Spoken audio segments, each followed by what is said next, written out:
From now जो हमारा आगे का टॉपिक है उस टॉपिक का नाम आता है दैट इज द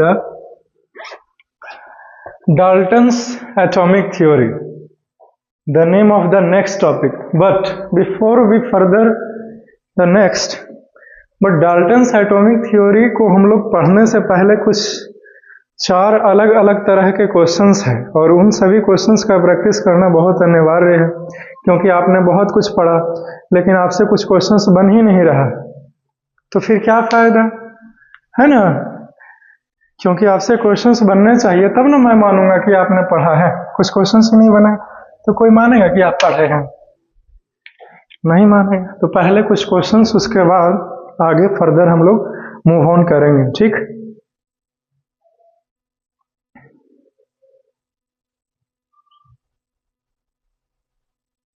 जरा सही को भर लेंगे हा क्या है ना।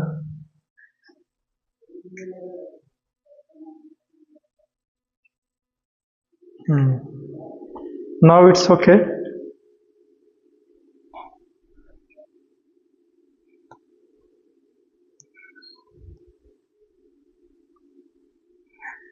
We are ready to hit. हम लोग तैयार हैं। द फर्स्ट क्वेश्चंस, 4 अलग अलग क्वेश्चंस है। कहाँ चला गया भाई? Actually that's an very important questions, so that's why we are discussing about that. Question number 1. In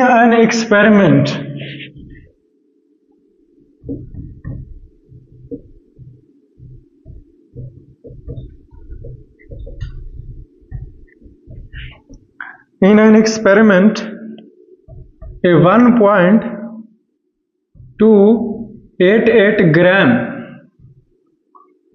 of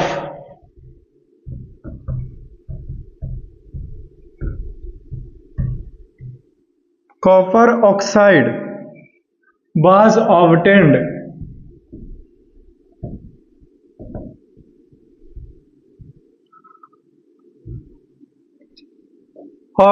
from 1.03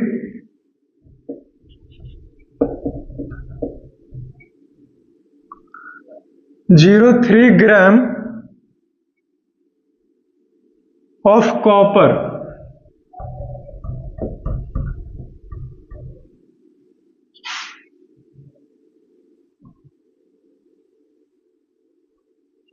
in another experiment.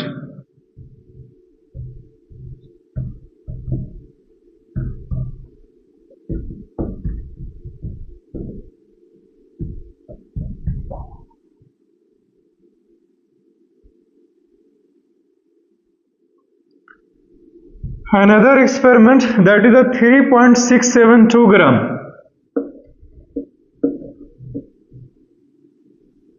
of copper oxide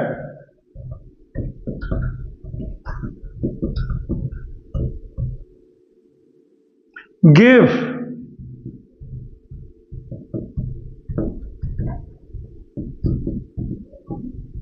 on reduction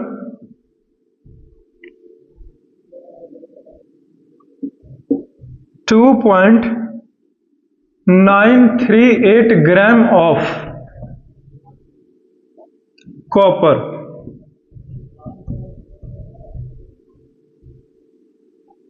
So that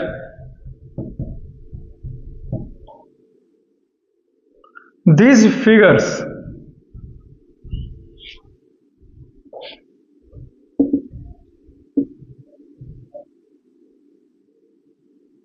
verify the law of constant proportions.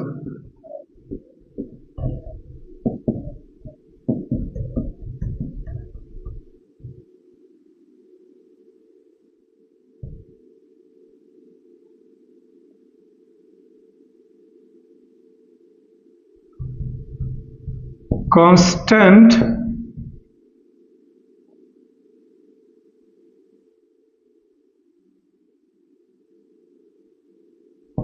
proportion, yes लगा हुआ है। This is our questions, ठीक। ये हमारा question है। एक experiment में तकरीबन 1.288 ग्राम कॉपर ऑक्साइड की प्राप्ति हुआ है। का प्राप्ति हुआ है was obtained from 0.03 gram of copper. ठीक है,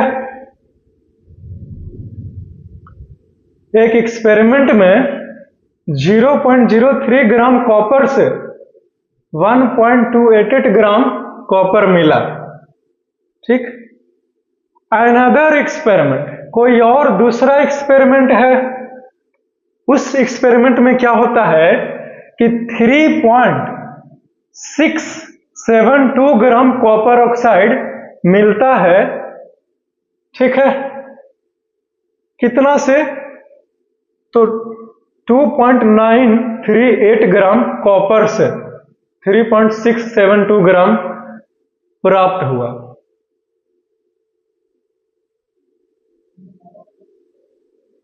या फिर इसको रिडक्शन करके,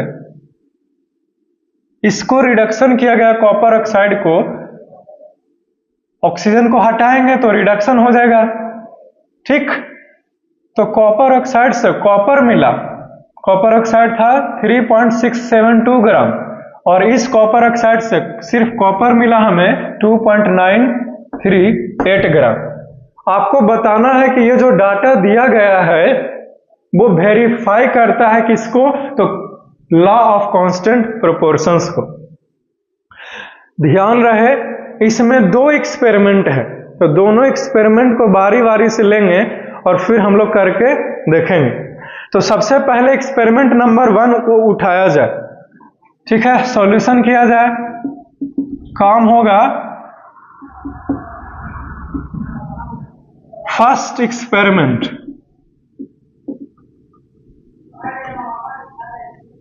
ठीक है, पहला एक्सपेरिमेंट में क्या दिया हुआ है? तो mass of copper oxide,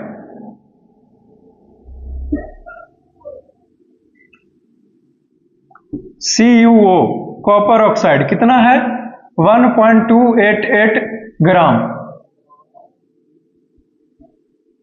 mass of खाली कॉपर कितना दिया हुआ है भाई? तो 1.03 ग्राम।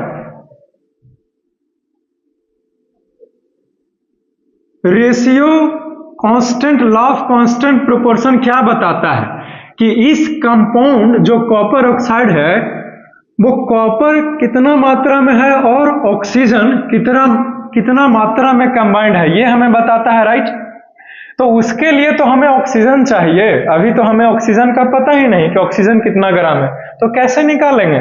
नहीं निकल पाएगा ना अभी। तो सबसे पहले तो ऑक्सीजन के मास को निकालना पड़ेगा। इस ऑक्सीजन के मास को निकालने के लिए इस कॉपर के मास को कॉपर ऑक्साइड वाले मास से घटाना पड़ेगा, तो हमें ऑक्सीजन का मास मिल जाएगा। Is it clear now? So let us do. चलिए करते हैं। मास ऑफ ऑक्सीजन बराबर भाट, तो सीधी सी बात है, लिखेंगे कि सिंस मास ऑफ किसका? ऑक्सीजन का बराबर होगा और फिर मास ऑफ कॉपर ऑक्साइड में से घटाएंगे। ठीक है, किसको? तो मास ऑफ कॉपर को। राइट, बात समझ में आई? तो this is equal to copper oxide का मास कितना है? 1.288 माइनस 1.03 किसका है? ये कॉपर का, इतना ग्राम। चलो घटाओ जल्दी से। तो ये हो गया 1.288 1.03, इसको माइनस कीजिए तो 0 है, 8 के 8 ही हो जाएगा और 8 में से 3 गया 6 और ये 2 ही रह गया और ये तो एक एक खत्म हो गया है ना जी। तो ये 0.268 ग्राम हमारा किसका मास आया? ऑक्सीजन का। अब रेशियो निकालने के लिए बोला गया। क्या करना है? करना बस इतना है कि सीधी सी बात है, लिखेंगे कि मास ऑफ किसका, पहले कॉपर का लिया जाए is to mass of oxygen. तो जब आपने ऐसे किया ही तो क्या हो जाएगा, तो पहले कॉपर का मास कितना आया है, दिया हुआ है ना कॉपर का मास, तो 1.03 रेशियो किसके साथ, तो ऑक्सीजन का मास तो 0.268। ठीक है, अब इसको कीजिए जो करना है।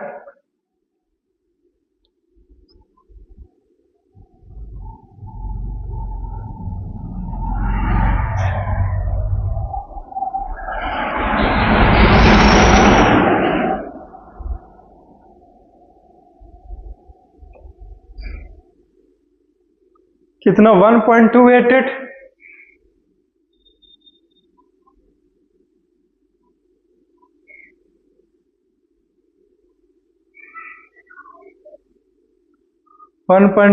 माइनस 1.03, ये सही है ना, अरे नहीं ना, यहाँ पे 5 हो गया जी,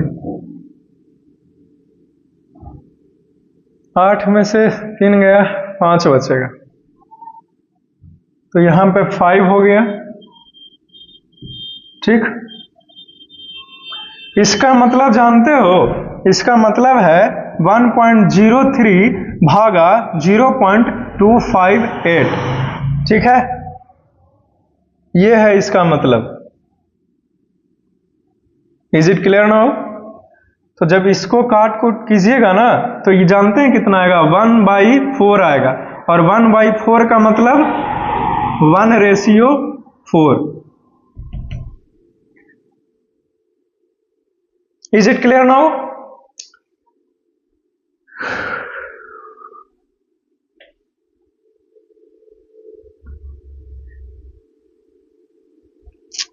फोर इज टू 1। एक्चुअली तुम लोग ना इसको काट करके देख लेना। ठीक, उल्टा लिख दिया, ऊपर वाले को नीचे लिख दिया, नीचे वाले ये ऐसे होगा 4:1 एंड दिस विल बी 4:1। ठीक, इज इट क्लियर नाउ?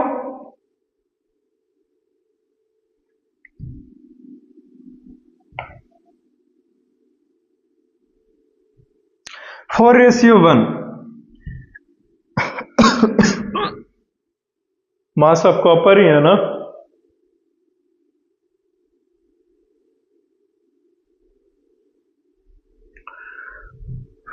तो 50% क्वेश्चन का सॉल्यूशन हो गया। दूसरा एक्सपेरिमेंट को भी उठाएंगे जो कॉपर ऑक्साइड का ही दिया हुआ है, अगर उसमें भी कॉपर और ऑक्सीजन का रेशियो 4:1 आता है, यानी कि 4:1 आता है, तो समझ लेंगे कि ये जो दिया हुआ डाटा है वो वेरीफाई करता है लॉ ऑफ कांस्टेंट प्रोपोर्शन को। ठीक है, लिखेंगे सेकेंड एक्सपेरिमेंट। दूसरा एक्सपेरिमेंट के लिए काम किया जाए, है कि नहीं? दूसरा एक्सपेरिमेंट में क्या है,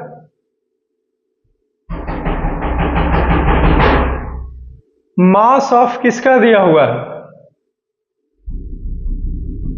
कॉपर ऑक्साइड यानी कि CuO। ठीक, कौन गरमाल है उपटी हो, अरे कौन इसको खिड़कियां पीट रहा, आएंगे ना तो जान मार देंगे, चिंता है हमको।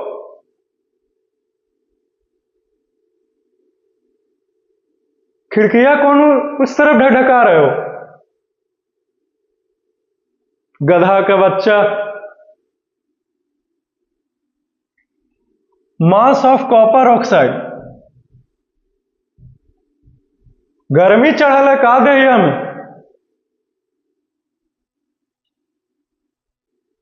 कॉपर ऑक्साइड का मास हमें लिखना है। Anyways left him, left that.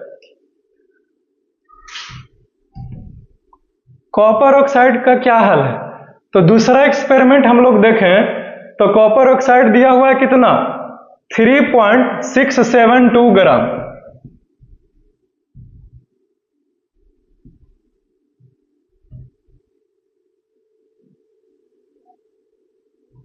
ठीक, फिर से देखते हैं हम लोग मास ऑफ कॉपर।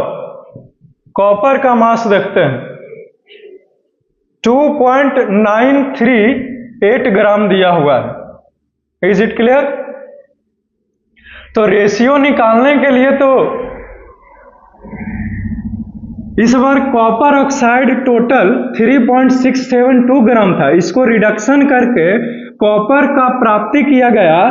तो रिडक्शन कर यानी कि ऑक्सीजन को जब हटाया गया तो सिर्फ कॉपर का मास पता चला 2.938 ग्राम।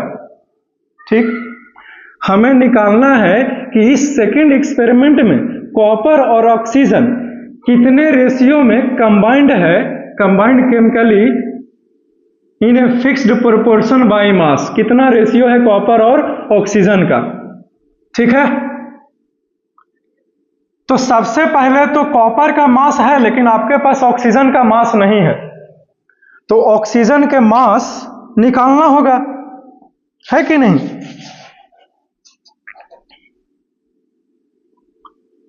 तो यहां पे लिखेंगे मास ऑफ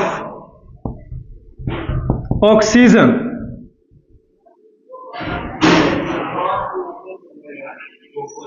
तो लिखेंगे कि इसीलिए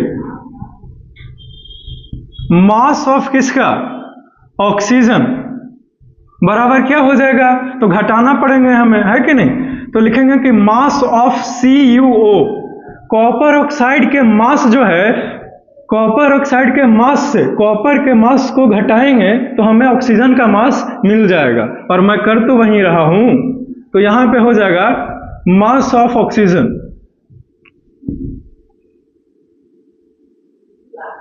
तो ये लिखेंगे 3.672 माइनस 2.938, इतना ग्राम हो जाएगा। Is it clear now?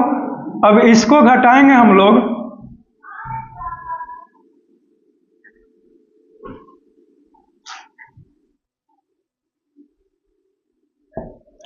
Three point six seven two, तो ये हो जाएगा 2.938।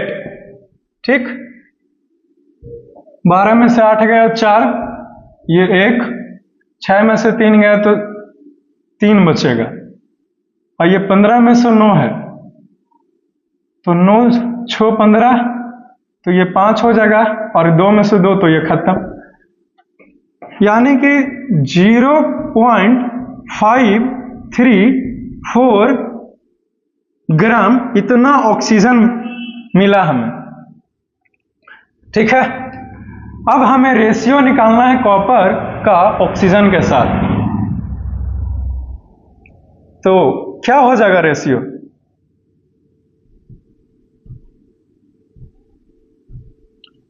तो mass of copper is to mass of oxygen, दोनों का लिख दीजिए साइड बाय साइड, है ना? तो कॉपर का कितना दिया हुआ है 2.938 इज टू 0.534, राइट? तो इसका मतलब जानते हो 2.938 0.534, ठीक है?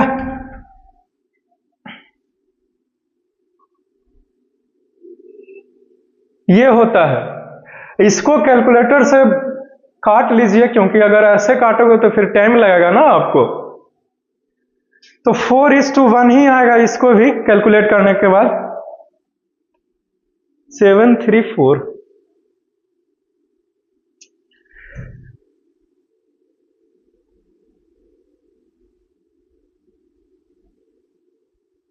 तो 734 आता है घटाने का। Actually they are the different speed breaker available है। Let's solve it. 3 16 में से 9 जाएगा ना, 7 हो जाएंगे। क्या हो जाएंगे? 7, 7। तो हियर दिस इज द 7 3 4,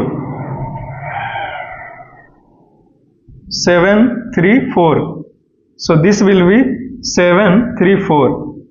अब इसको काटेगा तो 4:1 आएगा, ठीक। अब देखिए, पहला एक्सपेरिमेंट में कॉपर ऑक्साइड था, जिसमें कॉपर ऑक्साइड का मात्रा 1.288 ग्राम है। उस समय जब हम रेशियो निकाले कॉपर और ऑक्सीजन का, तो कॉपर का रेशियो कितना आता है? 4, और ऑक्सीजन का रेशियो कितना है? 1, ठीक। लेकिन जब वही कॉपर ऑक्साइड कितना लिया गया? 3.672 ग्राम, तब इसमें कॉपर और ऑक्सीजन का रेशियो निकाला गया तो 4:1 ही आया। इससे हमें यह पता चलता है कि आप कॉपर ऑक्साइड एक कंपाउंड है, और कितना भी मात्रा में लीजिए, कितना भी अमाउंट लीजिए, आप 100 kg का है ना ले लीजिए, छोड़िए ग्राम, तो भी कॉपर और ऑक्सीजन का रेशियो कितना आएंगे? तो 4:1 ही आएगा। Is it clear now? अब बात समझ में आया? तो लिखेंगे नीचे वाले लाइन में एक लाइन कि clearly the ratio of copper and oxygen present in both experiment are the same, that is 4:1. Hence the given data verifies the law of constant proportions. Actually गुस्से में माइंड काम नहीं करता ना, that's right. ठीक, लिख लीजिए, लिखेंगे clearly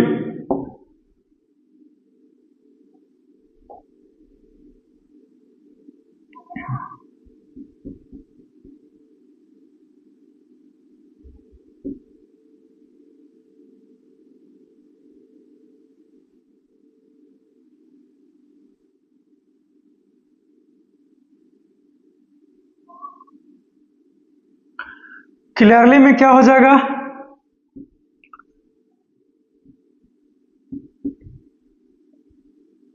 the ratio of copper and oxygen in both experiment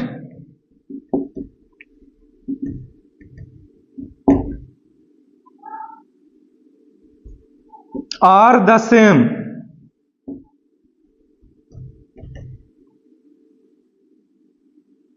that is 4:1. Hence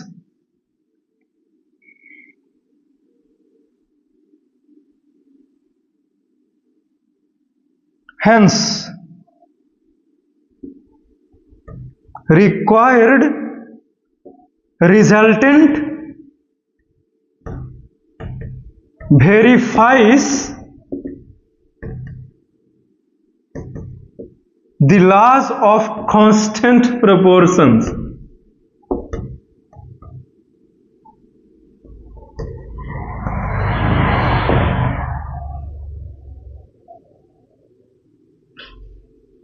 ये सॉल्यूशंस जो है वो खत्म हो गया बहुत डिटेल में, समझे? तो इस तरह के क्वेश्चंस आपको कहीं भी दे दे, कोई भी पूछ दे, तो आप उत्तर दे दीजिएगा, निकाल के कैलकुलेट कर लोगे, राइट? क्यों? क्योंकि मैंने जो आपको पढ़ाया है।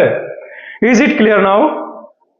चलिए इसको लिख लीजिए, खत्म हो गया जी। इसको लिखो, फिर आगे बढ़ते हैं। Have you written this? Can I erase it?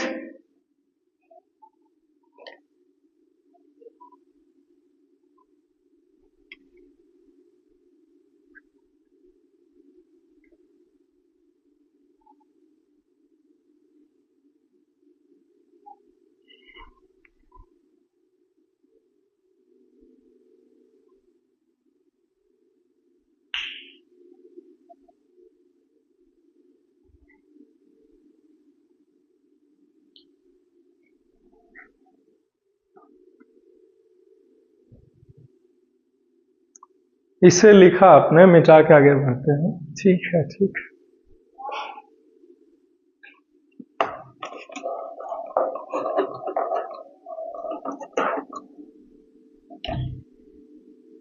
Clean करें ना? Okay.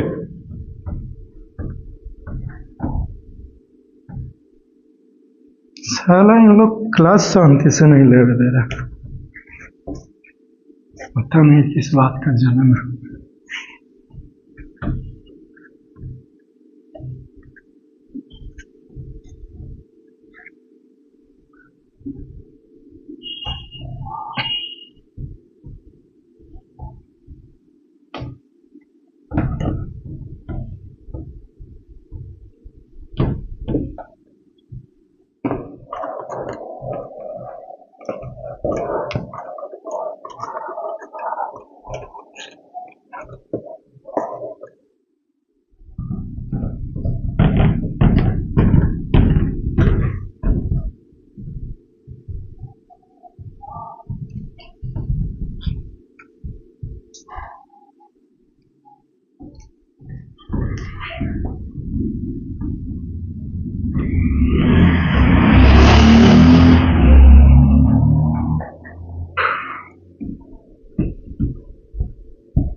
The next questions clear now? Let us see.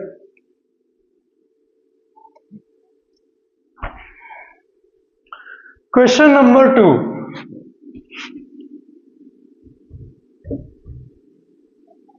Hydrogen and oxygen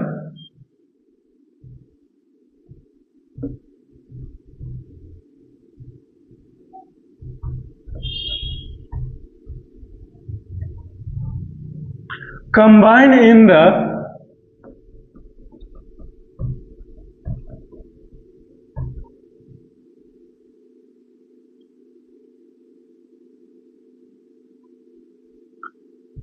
ratio of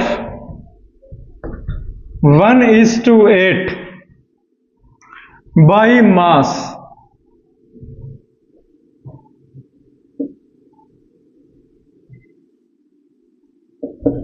to form water.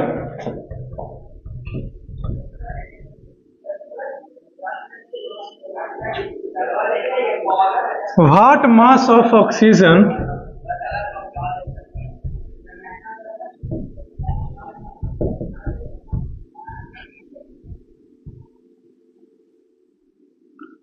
gas would be?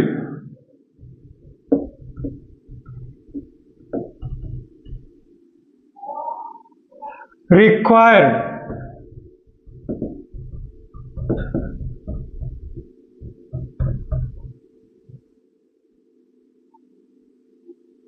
to react completely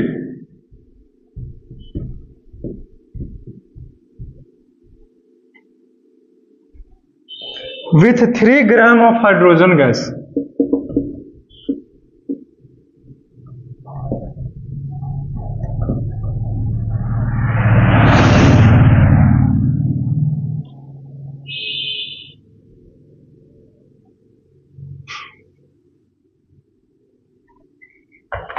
आपको लगता है सच में कि ये questions भारी हैं? मेरे को तो नहीं लग रहा। This is really a very simple questions, बस आपको समझने आना चाहिए। आपसे बोला गया कि हाइड्रोजन और ऑक्सीजन जो आपस में कंबाइन किया है उसका रेशियो दिया हुआ है 1:8, यानी कि 1 पार्ट हाइड्रोजन का और 8 पार्ट ऑक्सीजन का दोनों आपस में कंबाइन करके किस चीज का फॉर्मेशन किया? तो H2O वाटर का निर्माण किया है। Is it clear now? What mass of oxygen gas would be required to react completely with 3 grams of hydrogen gas? आपको बस ये जो रेशियो दिया गया वही इंफॉर्मेशन था। क्वेश्चन ये है कि 3 ग्राम हाइड्रोजन गैस के साथ कितना ग्राम ऑक्सीजन को मिला दें ताकि ताकि जो नया वाटर का फॉर्मेशन हो वो फिर से कंपाउंड बन सके। यानी कि कैपेसिटी पूछा है कि 3 ग्राम हाइड्रोजन के साथ ज्यादा से ज्यादा कितना ऑक्सीजन कंबाइन कर सकता है। This is our question. आपको एक बात पता है कि किसी भी कंपाउंड का रेशियो दिया हुआ है, जैसे H2O का रेशियो दिया हुआ है 1:8। इसका मतलब है कि 1 ग्राम हाइड्रोजन 8 ग्राम ऑक्सीजन के साथ कंबाइन करेगा। तो चूंकि 1 ग्राम हाइड्रोजन 8 ग्राम ऑक्सीजन के साथ कंबाइन कर सकता है, इसीलिए 3 ग्राम हाइड्रोजन कितना ऑक्सीजन से कंबाइन करेगा? तो 8 या 24 gram. Is it clear now? क्या बोलता है? तो टोटल 24 ग्राम ऑक्सीजन कंबाइन करने का कैपेसिटी है 3 ग्राम हाइड्रोजन के साथ। रेशियो ऑफ H2O का रेशियो दिया हुआ है 1:8। इसका मतलब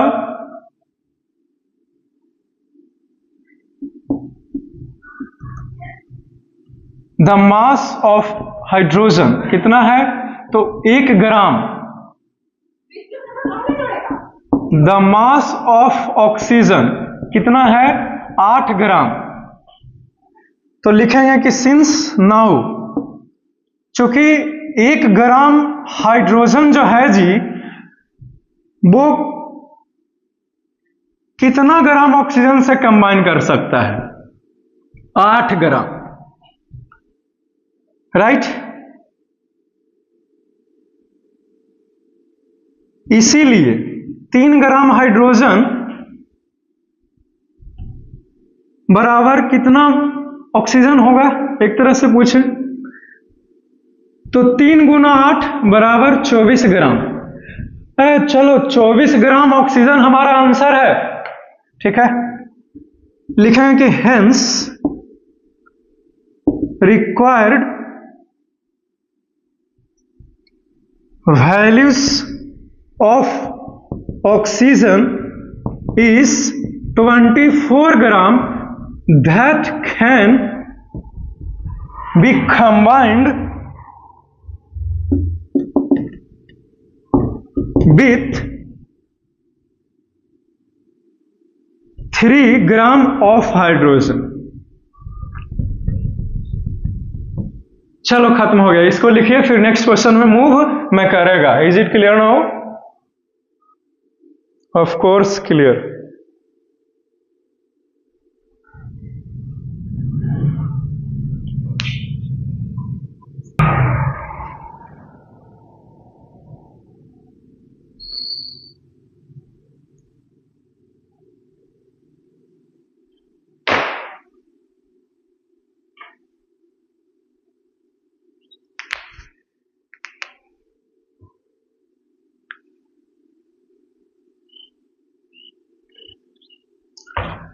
क्लीन कर देना।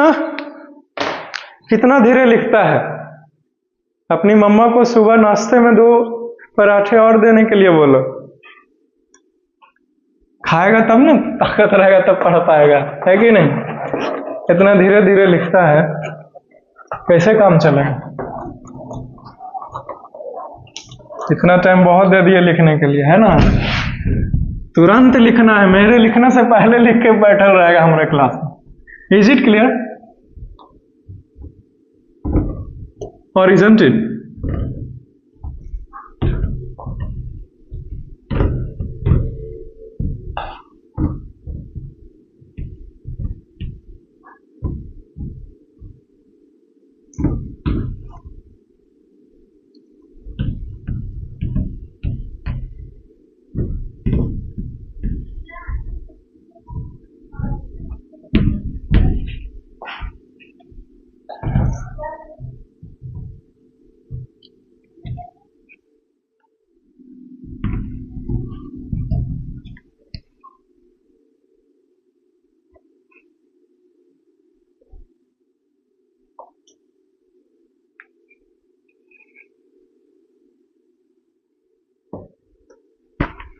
क्वेश्चन नंबर 3 देखिए।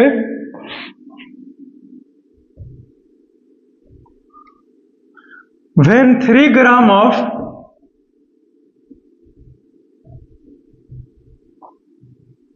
carbon is burned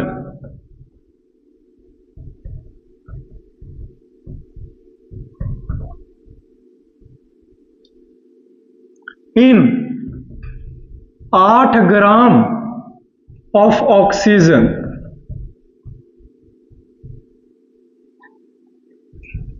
तो 8 gram of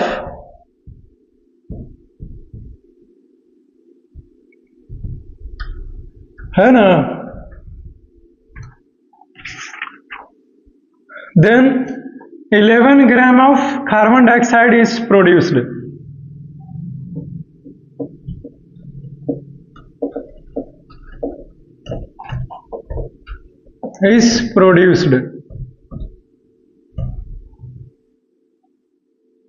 What mass of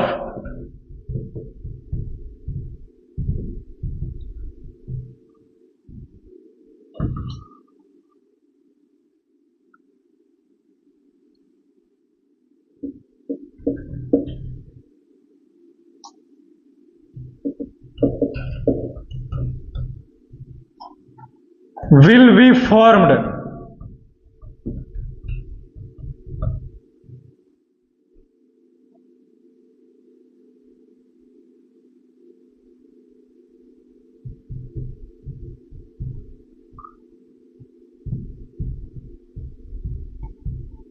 when 3 gram of carbon is burned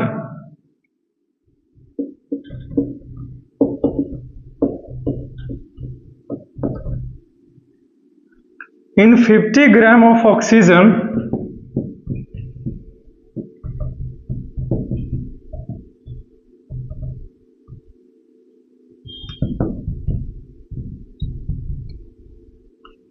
which law of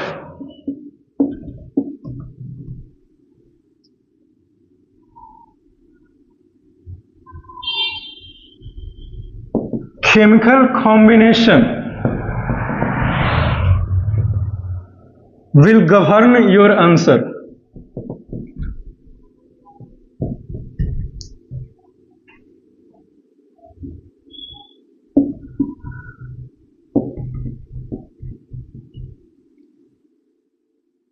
ठीक,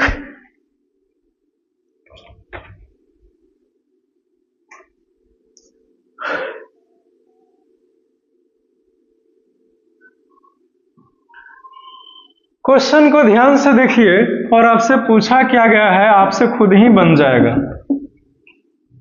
3 ग्राम कार्बन को जलाया गया 8 ग्राम ऑक्सीजन के साथ, तो 11 ग्राम कार्बन डाइऑक्साइड उत्पन्न हुआ. Isn't it? कार्बन लिया गया 3 ग्राम लिया जाए, ऑक्सीजन लिया गया 8 ग्राम लिया जाए. ठीक,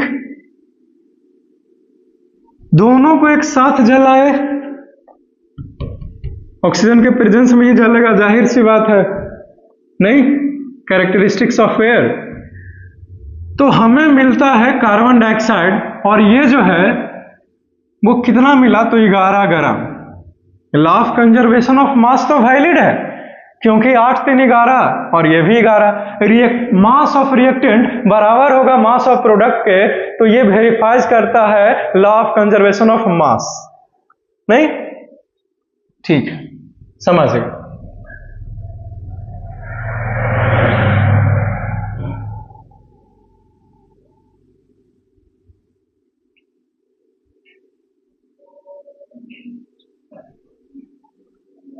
अब हमसे पूछा गया कि what mass of carbon dioxide will be formed. ये जो दिया हुआ है ये इंफॉर्मेशन है, ये क्वेश्चन नहीं है. क्वेश्चन तो अब शुरुआत होता है कि what mass of carbon dioxide, carbon dioxide का मास विल बी फॉर्म्ड, यानी कि कितना निर्माण होगा कार्बन डाइऑक्साइड. व्हेन, जब 3 ग्राम कार्बन को जलाया जाएगा 50 ग्राम ऑक्सीजन के साथ. ये क्वेश्चन है हमारा. ठीक, पहले इंफॉर्मेशन रहता है कोई भी क्वेश्चन में, उसके बाद क्वेश्चन पूछेगा ना जी. क्योंकि बिना इंफॉर्मेशन का क्वेश्चन कैसा, इजंट इट? तो 3 ग्राम कार्बन को जब 8 ग्राम ऑक्सीजन के साथ जलाया गया तो 11 ग्राम कार्बन डाइऑक्साइड पैदा हुआ या निर्माण हुआ या प्रोड्यूस्ड हुआ। जो बोलना है सो बोलिए, सब सही है। Is it clear now? तो ये इंफॉर्मेशन क्वेश्चन ये है कि फिर से अगर 3 ग्राम कार्बन को 50 ग्राम ऑक्सीजन के साथ जलाएंगे तो कितना कार्बन डाइऑक्साइड उत्पन्न होगा? ठीक, फिर से कार्बन लीजिए, ऑक्सीजन लीजिए। 3 ग्राम कार्बन है और ऑक्सीजन है 50 ग्राम। कितना ग्राम कार्बन डाइऑक्साइड बनेगा?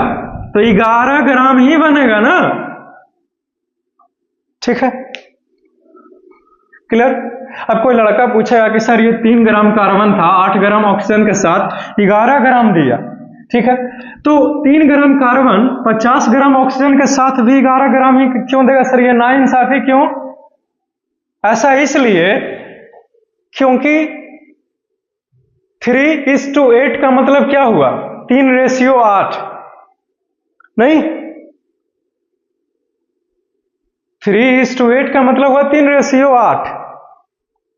कार्बन डाइऑक्साइड का जो निर्माण हुआ है इसमें कार्बन और ऑक्सीजन के साथ 3:8 निर्माण करता है। इसका रेशियो फिक्स्ड होता है ना जी, किसी भी कंपाउंड का।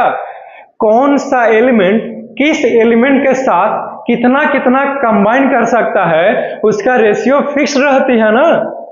तो कार्बन डाइऑक्साइड में कार्बन और ऑक्सीजन का रेशियो निकालेंगे तो 3:8 आएगा। ठीक है, इसका मतलब जानते हो, इसका मतलब समझते हो ना? रेशियो कितना है? 3:8।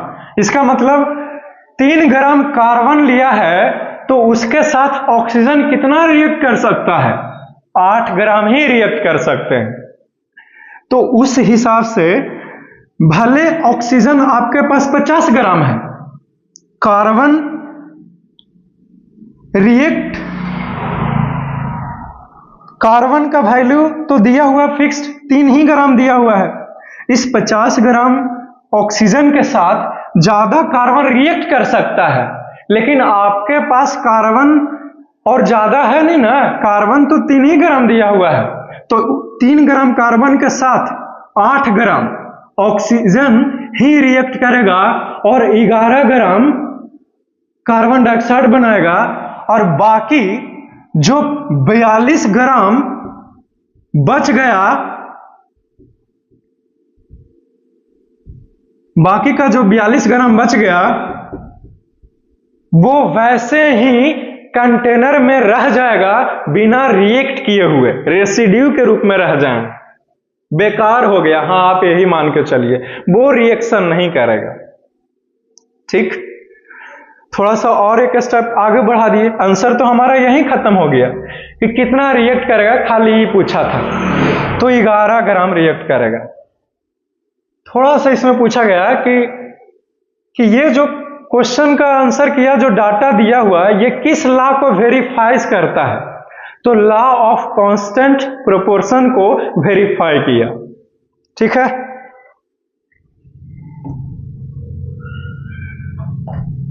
तो एक लाइन मेरे पास तो नीचे जगह बचा नहीं, इसीलिए मैं यहां से लिखना चाहूंगा, लिखना clearly.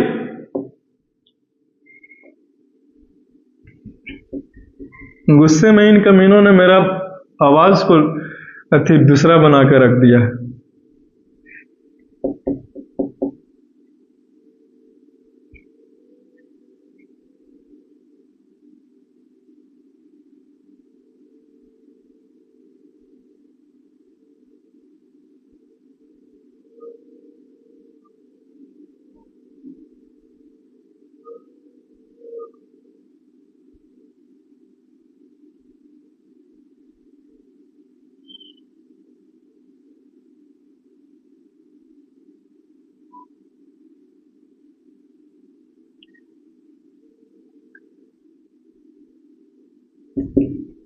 The ratios of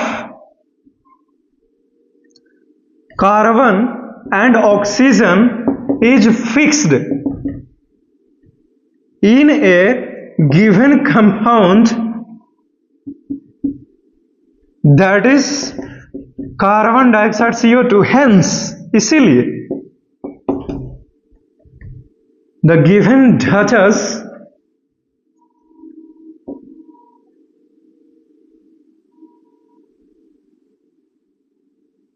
govern or verifies the laws of constant proportions.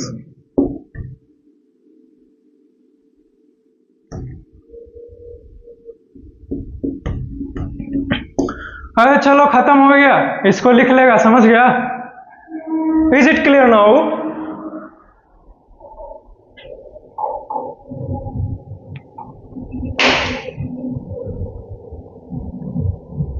एक और क्वेश्चन, एक लास्ट क्वेश्चन, ठीक है? एक और क्वेश्चन करेंगे और हम लोगों का जो कॉन्सेप्ट है लॉज ऑफ कांस्टेंट प्रोपोर्शंस या फिर लॉ ऑफ फिक्स्ड प्रोपोर्शंस, जो बोलना है सो बोलिए, या फिर लॉ ऑफ कंजर्वेशन ऑफ मास, ये सारे के सारे खत्म हो जाएंगे, कॉन्सेप्ट क्लियर हो जाएगा इस लास्ट क्वेश्चन के साथ। लॉ ऑफ कंजर्वेशन ऑफ मास से रिलेटेड प्रीवियस क्लास में क्वेश्चन कर लिए थे, आज तो लगता है कि लॉ ऑफ कांस्टेंट प्रोपोर्शन से ही क्वेश्चन आ रहे हैं। डोंट वरी, किसी से भी क्वेश्चन आए सबको देखेंगे बारी बारी से, है कि नहीं? चलो हो गया, मिटा देना जी। चलो very good.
The next one and the last one.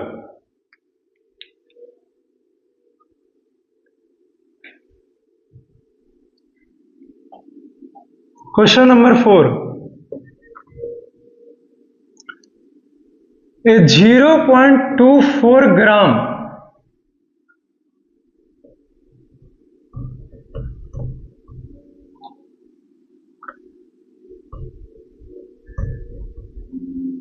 sample of compound of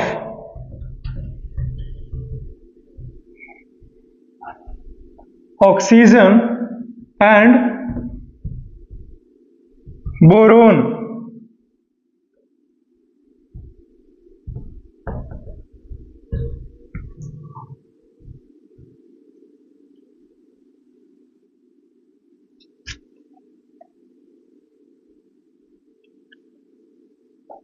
compound of oxygen and boron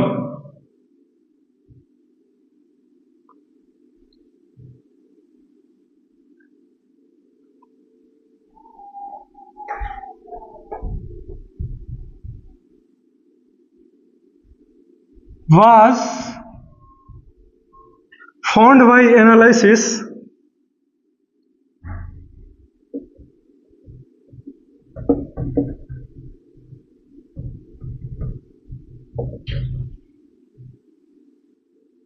to contain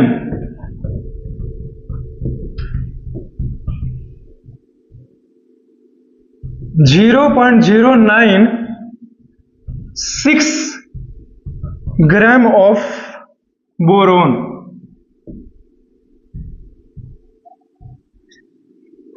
and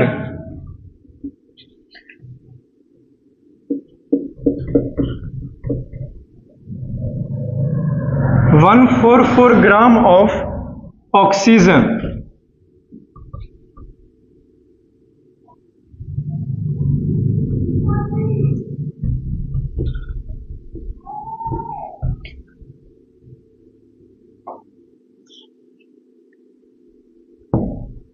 Calculate the percentage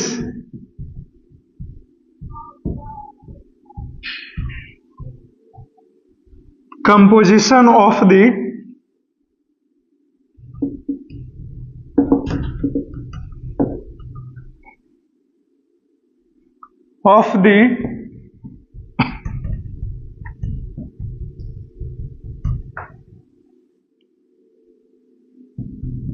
compound by mass।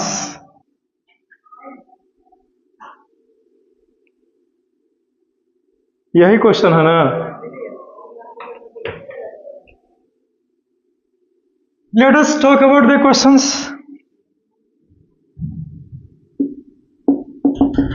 सबसे पहले क्वेश्चन समझा जाए। 0.24 ग्राम सैंपल ऑफ कंपाउंड, किसी compound का के बारे में बताया गया है। कंपाउंड किसका है? ऑक्सीजन का और बोरोन का। Was found by analysis to contain. तो ऑक्सीजन और बोरोन के कंपाउंड का मास दिया हुआ है 0.24 ग्राम, ठीक है। और इस कंपाउंड में से 0.096 ग्राम बोरोन है और 0.144 ग्राम ऑक्सीजन है, ठीक। तो आपसे पूछा है कि जो ये कंपाउंड है ऑक्सीजन और बोरोन का, जिसका मास 0.24 ग्राम है, उसमें से बोरोन कितना परसेंटेज बोरोन का है, यानी कि बोरोन कितना परसेंटेज में उपलब्ध है, कितना परसेंट बोरोन प्रेजेंट है उस कंपाउंड में। और दूसरा पूछा गया कि ऑक्सीजन जो है वो उस कंपाउंड, गिवन कंपाउंड में कितना परसेंट उपलब्ध है। यानी कि कुल मिलाकर के अगर मैं बातें करूं तो बोरोन और ऑक्सीजन का परसेंटेज पूछा है, तो बारी बारी से दोनों को, बोरोन और ऑक्सीजन के परसेंटेज को कैलकुलेट कर लेंगे हम लोग। आओ चलो करके देखा जाए, ठीक, वन बाय वन। लेकिन लिखेंगे सबको। सबसे पहले लिखे कि गिवन में कि क्या दिया हुआ है, ठीक। मास ऑफ कंपाउंड दिया हुआ है ना।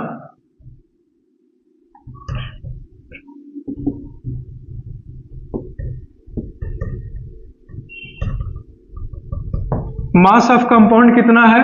तो 0.24 ग्राम है, ठीक। और मास ऑफ बोरोन कितना दिया हुआ है? 0.096 ग्राम। मास ऑफ ऑक्सीजन, ऑक्सीजन का मास कितना दिया हुआ है जी? तो 0.144 ग्राम। तो सबसे पहले परसेंटेज ऑफ बोरोन निकालेंगे, उसके बाद परसेंटेज ऑफ ऑक्सीजन निकालेंगे, है कि नहीं? तो लिखेंगे हम लोग now percentage of boron. Boron का कितना परसेंटेज है? ये परसेंटेज का साइन है, isn't it? Mass of boron लिखेंगे by mass of compound into 100। So this is equal to, boron का मास कितना दिया हुआ बोलिए? तो 0.096 बाई कंपाउंड का मास कितना है 0.24 इंटू 100। ठीक, जब इसको सोल्व करेगा तो कितना आ जाएगा total overall,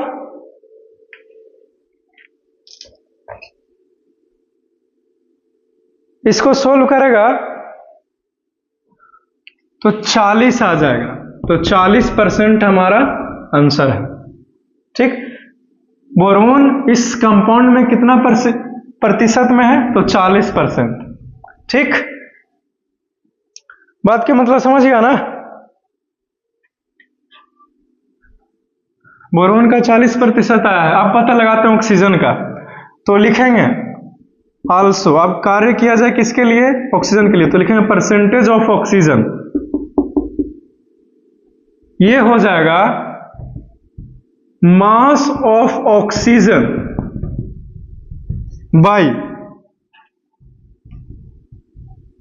by mass of compound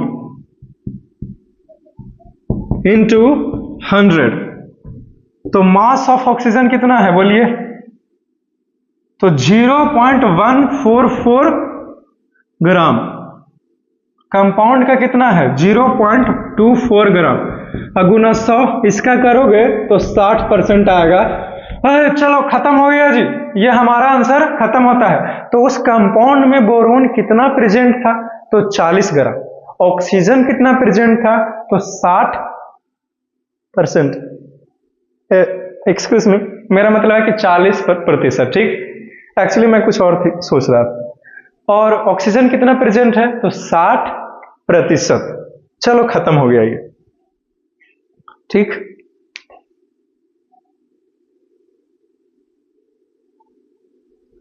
चलिए इसको लिख लीजिए। ठीक है, जब अगले क्लास में मैं तेरे से मिलेगा तो मैं तेरे को पढ़ाएगा डाल्टन्स एटॉमिक थ्योरी के बारे में। ठीक, उन्होंने अपना एटॉमिक थ्योरी दिया, मॉडल ऑफ एटॉमिक थ्योरी भी बोलते हैं उसको। तो टोटल 10 पोस्टुलेट है। देखिए इस दुनिया में ऐसा कुछ भी नहीं कि जिसका फायदा नहीं उसका नुकसान नहीं। तो वैसे ही डाल्टन्स ने एटॉमिक थ्योरी दिया तो फायदा भी है नुकसान भी है, सबको देखेंगे, है कि नहीं। और होना जरूरी है। नहीं, राम भी हुआ करते थे तो देखे थे, राक्षसों को मारते भी थे।